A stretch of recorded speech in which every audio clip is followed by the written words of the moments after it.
فرمایا جمعہ کے دن اور جمعے کی رات کو کثرت سے مجھ پر درود پڑا کرو، بس جو آدمی مجھ پر ایک دفعہ درود بھیجے گا اللہ اس پر 10 رحمتیں نازل کرے گا۔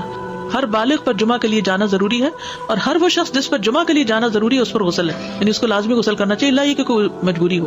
تو آپ اپنا اسکیجول اس طرح بنائیں نا کہ جیسے اگر آپ ہر روز نہاتے ہیں پھر تو کوئی مسئلہ نہیں، لیکن اگر آپ ایک دن چھوڑ کے ایک دن نہاتے ہیں تو آپ پھر اس طرح اسکیجول کریں کہ جیسے آپ منڈے کو نہائے، پھر وینسڈے کو نہائے، پھر جمعے کو نہائے، پھر آپ سیٹرڈے سنڈے اگر نہیں بھی نہاتے پھر منڈے، تو اس طرح آپ جمعے کو مس نہیں کریں گے۔ یہ نہیں کہ جمعرات کو نہا کے جمعہ کو چھوڑ دیا، یا جمعہ چھوڑ کے ہفتے کو نہائے، ایسا نہیں کرنا چاہیے۔ علماء نے غسل کے حکم کے بارے میں اختلاف کیا، بعض تو کہتے ہیں یہ واجب ہے، یعنی فرض کے درجے میں ہے، اور جمہور علماء یہ کہتے ہیں کہ مستحب ہے، پسندیدہ ہے، افضل عمل ہے۔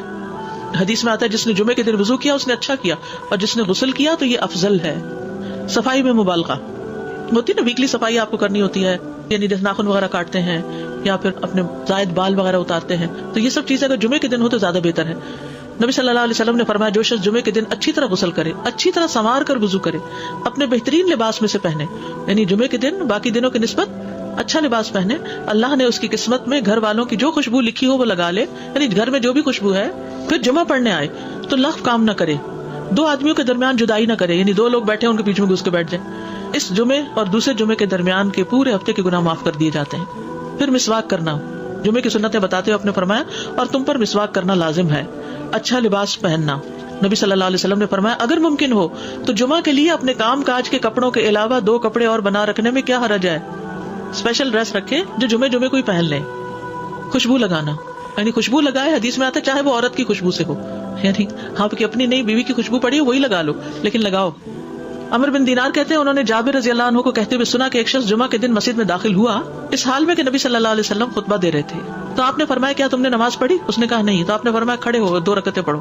اب یہ بڑا اہم مسئلہ ہے، مسجد میں داخل ہو چاہے خطبہ ہو رہا ہو 2 رکعت پڑھے بغیر نہ بیٹھو، ٹھیک ہے؟ اور یہ کیا ہے؟ دراصل تحیت المسجد، یہ جمعے کی سنتیں نہیں ہیں، یہ کیا ہے؟ تحیت المسجد ہے، اور مختصر پڑھی جائیں، یعنی امام جب خطبہ دے رہا ہو تو چاہیے کہ 2 رکعتیں پڑھے اور دونوں میں اختصار کرے۔ نماز سے قبل ہلکا بنانے کی ممانعت، مثلا آپ جلدی چلے گئے تو یہ نہیں کہ ایک گروپ بنا کے آپس میں گپ شپ شروع کر دیں، نہیں، سیدھے ہی لائنوں میں بیٹھیے۔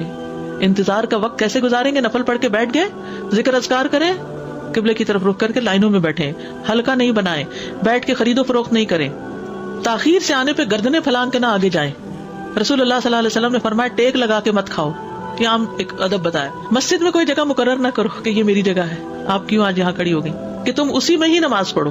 کچھ لوگ ہوتے ہیں نا آ کے مخصوص جگہ ہی پڑھتے ہیں، اگر کوئی اور وہاں ہو جائے ڈسٹرب ہو جاتے ہیں۔ اور جمعہ کے دن لوگوں کی گردنیں نہ پھلانگو، ورنہ اللہ تمہیں قیامت کے دن لوگوں کے لیے پل بنا دے گا، کیونکہ بہت اذیت کی بات ہے نا، بیٹھے ہیں لوگ باقاعدہ بعض اوقات کندھوں پہ ہاتھ رکھ کے اس کو تنگ کر اس کو تنگ کر، تو یہ نہیں کرنا چاہیے۔ جب لوگ مسجد آئے تو پہلی صف میں بیٹھیں، یعنی پہلی چھوڑ کے آخری میں بیٹھ جائیں اور پھر لوگ ان کی گردنیں پھلانگتے رہیں، دوسروں کے لیے فتنہ بننا، کسی کو اس کی جگہ سے نہ اٹھانا۔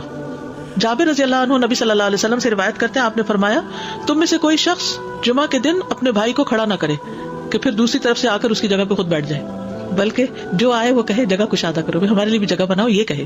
خطبہ جمعہ اور اس کے آداب، خطبہ جمعہ کی اہمیت، جب اذان ہو جائے تو کیا کرے انسان؟ مسجد کی طرف دوڑ پڑے۔ تو مسجد میں جماعت تو نہیں ہو رہی ہوگی، پہلے کیا ہو رہا ہوگا؟ خطبہ ہو رہا ہوگا۔ خاموشی سے خطبہ سننا، یعنی بات نہیں کرنی چاہیے، کوئی اہم بات بھی نہیں پوچھنی چاہیے۔ ابن مسعود سے روایت ہے کہ انہوں نے ابی ابن کعب سے قرآن کی کسی آیت کے بارے میں سوال کیا جبکہ اللہ کے نبی خطبہ دے رہے تھے، تو انہوں نے اعراض کیا اور کوئی جواب نہ دیا۔ پھر جب آپ نے نماز پڑھائی تو ابی کہنے لگے تمہارا جمعہ ہی نہیں ہوا۔ تو ابن مسعود نے رسول اللہ صلی اللہ علیہ وسلم سے پوچھا تو آپ نے فرمایا ابی نے سچ کہا، کوئی بات کرنے کی اجازت نہیں، یہ کہنے کی بھی کہ چپ ہو جاؤ یہ بھی اجازت نہیں۔ عبداللہ بن مسعود کہتے کہ جب امام جمعہ کے لیے آ گیا پھر تمہارا اپنے ساتھی سے یہ کہنا کہ خاموش رہو لغویت کے لیے کافی ہے، یہ بھی لغو بات ہے۔ کوئی لغو حرکت نہ کرنا، کنکریوں سے نہ کھیلنا، فون سے نہیں کھیلنا، میسجز چیک نہیں کرنا، انگلیوں میں انگلیاں ڈال کے پٹاخے نہیں بجانا، گوٹ مار کے نہیں بیٹھنا۔ گوٹ مار کے کیسے بیٹھتے ہیں؟ گھٹنے اوپر کر کے اور یوں ایسے گھٹنوں کے گرد ہاتھ ڈال کے۔ کئی دفعہ ایسے نظر آتا ہے کہ خطبے میں لوگ اس طرح بیٹھے ہوتے ہیں کیونکہ پتہ نہیں ہے، یعنی آپ چوکڑی مار سکتے ہیں۔ آپ سب سے افضل پوزیشن تو یہ ہے کہ جیسے نماز کے اتحیات میں بیٹھتے ہیں، لیکن کچھ لوگ اس طرح بیٹھ نہیں سکتے، چلے کرسی پہ بیٹھ جائیں۔ اگر کرسی نہیں ہے نیچے بیٹھے ہیں تو چوکڑی مار کے بیٹھ جائیں، مگر ٹانگیں اس طرح پیٹ کے ساتھ لگا کے گھٹنوں پہ ہاتھ کو بل دے کے اس طرح نہیں بیٹھے۔ فرض کے بعد 2 رکعت پڑھنا، عبداللہ بن عمر سے روایت ہے انہوں نے رسول اللہ صلی اللہ علیہ وسلم کی نفل نماز کو بیان کیا اور کہا کہ آپ جمعے کے بعد کوئی نفل نماز نہیں پڑھتے تھے حتیٰ کہ واپس تشریف لے جاتے، پھر اپنے گھر میں 2 رکعت پڑھتے تھے۔ اب جو لوگ گھر نہیں جاتے تو پھر وہیں پر وہ پڑھ لیتے ہیں، ورنہ آپ صلی اللہ علیہ وسلم اپنی سنتیں وغیرہ گھر میں پڑھتے تھے۔ اور اسی طرح 4 بھی پڑھی جا سکتی، 2 بھی ہیں 4 بھی ہیں۔ آپ صلی اللہ علیہ وسلم نے فرمایا جب تم میں سے کوئی جمعہ پڑھ چکے تو اس کے بعد 4 رکعتیں پڑھے، یہ آپ کا حکم ہے. تو جب آپ کا 2 چیزیں ہوتی ہیں سمجھنے کے لیے، ایک آپ کا فعل ہوتا ہے اور ایک آپ کا حکم ہوتا ہے. تو ہمارے لیے کیا ہے؟ جو آپ کا حکم ہو. جمعے کے دن قبولیت کی گھڑی ہوتی ہے، اس وقت اللہ سے بھلائی مانگنی چاہیے. رسول اللہ صلی اللہ علیہ وسلم نے فرمایا جمعے کے دن میں ایک گھڑی ایسی ہے کہ کوئی مسلمان اللہ سے کسی خیر کا سوال کرتے ہوئے اس کی موافقت نہیں کرتا مگر اللہ اسے وہی خیر عطا کر دیتا ہے. فرمایا یہ ایک چھوٹی سی گھڑی ہے، تھوڑی دیر کے لیے ہوتی ہے اور یہ ہر جمعے کو ہوتی ہے. ٹھیک ہے. اور خصوصاً نماز میں بھی اگر کوئی دعا کر رہا ہوتا ہے نا انسان تو وہ بھی قبول ہو جاتی ہے. نماز میں دعا کہاں ہوتی ہے؟ شروع میں ہوتی ہے، رکوع میں ہوتی ہے، سجدے میں ہوتی ہے، تشہد میں ہوتی ہیں. تو اگر یعنی جمعہ پڑھ رہے ہیں اور بیچ میں دعائیں آ گئی ہیں تو ہو سکتا ہے وہی گھڑی آ گئی ہو اور آپ کی دعا قبول ہو جائے. عصر کے بعد سے مغرب تک کا وقت ہے. انس بن مالک سے روایت ہے کہ نبی صلی اللہ علیہ وسلم نے فرمایا جمعہ کے دن اس گھڑی کو جس میں دعا کی قبولیت کی امید کی جاتی ہے عصر سے لے کر سورج ڈوبنے تک کے درمیان تلاش کرو، اور دن کی آخری گھڑی ہے. تو اللہ سبحانہ و تعالی ہمیں اس دن کی برکتوں سے فائدہ اٹھانے کی توفیق عطا فرمائے.